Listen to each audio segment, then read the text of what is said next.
In the profound and tempestuous waters of the Mediterranean, between the ancient lands of Africa and the cradle of Western civilization, Italy, there unfolded a tale of despair and desperation during the turbulent months of the Arab Spring in the year 2011.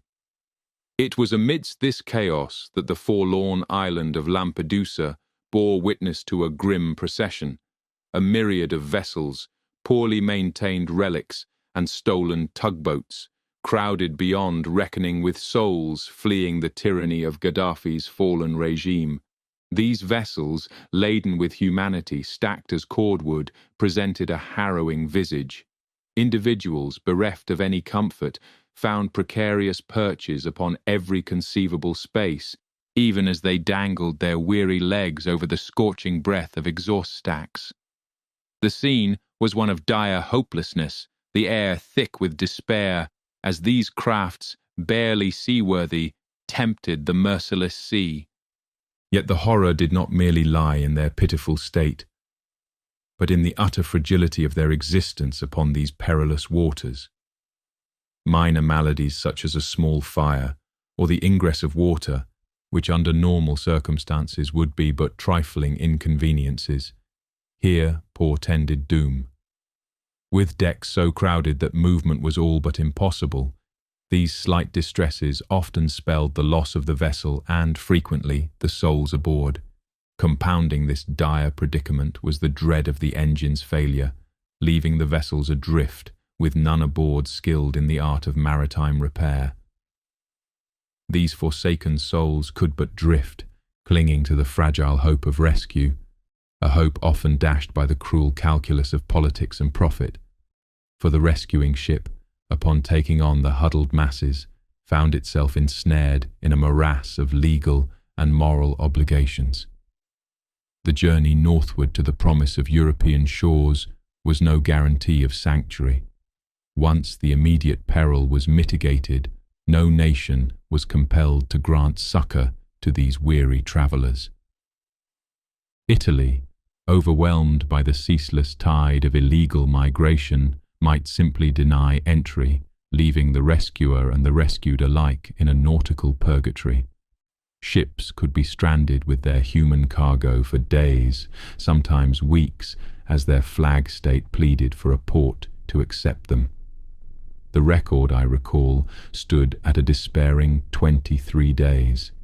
Meanwhile, other shipping entities, their eyes fixed on the ledgers of profit, would admonish their captains to ignore the desperate cries for help that pierced the marine ether, actions blatantly flouting the sacrosanct laws of the sea.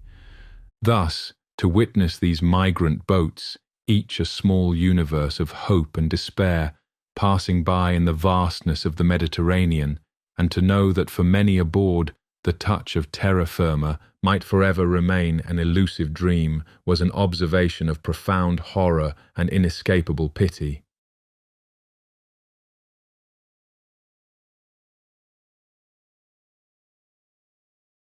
In the depths of the formidable and boundless ocean, upon which human civilization merely floats like an ephemeral speck, there occurred an event of curious and unsettling nature.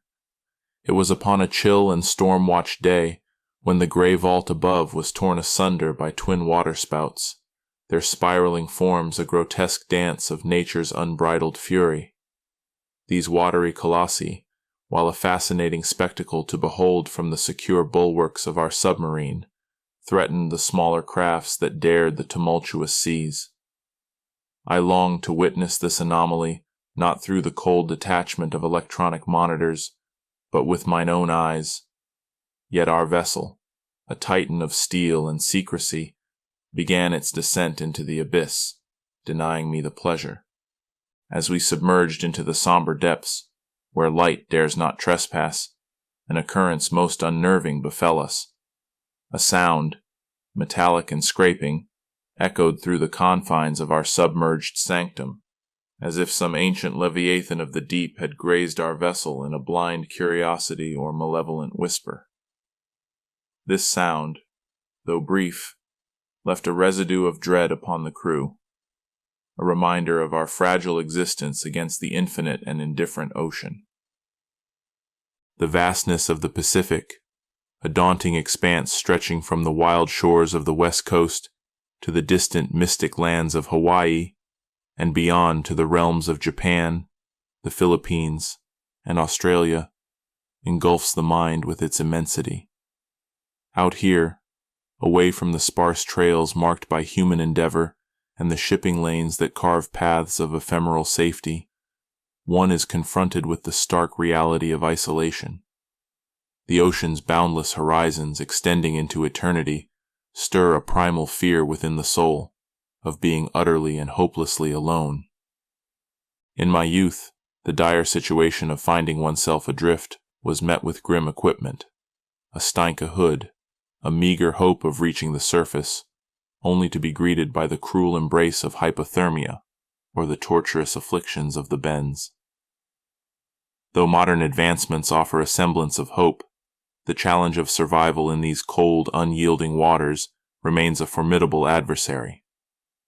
Thus, we travel beneath the waves, haunted by the sounds of unknown origins and the oppressive realization of our own insignificance, a speck upon the vast, indifferent canvas of the ocean. The abyss not only looks back but whispers with the cold indifference of the eternal deep.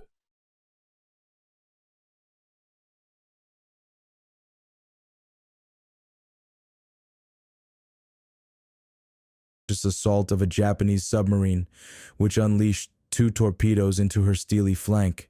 We, the remnants of her crew, had but recently embarked from the secretive Isle of Tinian, bearing the terrible instrument of destruction destined for Hiroshima. 1,100 souls plunged into the chilling embrace of the sea as our vessel succumbed to the depths in a mere 12 minutes. Yet, in our hour of direst need, no cry for aid was sounded, for the veil of secrecy over our mission was unbroken. For a week, the world remained ignorant of our plight. With the first gray streaks of dawn, the horrors of the deep made their grim presence known. Sharks, the ancient mariners of the ocean's void, began their grim patrols. In desperate defiance, we bound ourselves into close-knit ranks, mimicking the formations of ancient phalanxes, each man braced for the hellish ordeal that awaited. The sharks, drawn by our frantic struggles, often bore away from our pounding and screams, yet not always. I recall with a dread that time cannot erode the cold, vacant gaze of the sharks, eyes like abyssal orbs, void of life, mirroring the soulless dread of death itself. They approached with a haunting inevitability, their eyes awakening to a ghastly semblance of life only as they rent flesh from bone. The sea around us turned a dreadful crimson, and despite our most vehement protests and violent thrashes, the oceanic fiends feasted upon us with merciless fervor. By the end of that first cursed dawn, 100 men had been cruelly torn from our number. The days that followed melded into a grotesque tapestry of horror and madness, each hour marked by the relentless toll of men, lost to the insatiable hunger of the deep. On the morning of the 4th day, a grim visage of the war's toll manifested before me. Herbie Robinson, a friend and boatswain's mate, bobbed lifelessly in the water, his body brutally sundered beneath the waist. Redemption came at last on the 5th day, when a young pilot, navigating a Lockheed Ventura, discerned our wretched assembly upon the vast, indifferent ocean. His sighting heralded the arrival of a PBY Catalina, which commenced our painstaking rescue. The wait for salvation was torment, the fear of death by sea a constant specter. From that ordeal, I emerged forever changed, vowing never again to trust the deceptive safety of a life jacket. Thus, from the 1,100 who entered the sea, a mere 316 were delivered from the aquatic grave. The rest fell victim to the relentless savagery of the sharks on that fateful day, the 29th of June, in the year of 1945.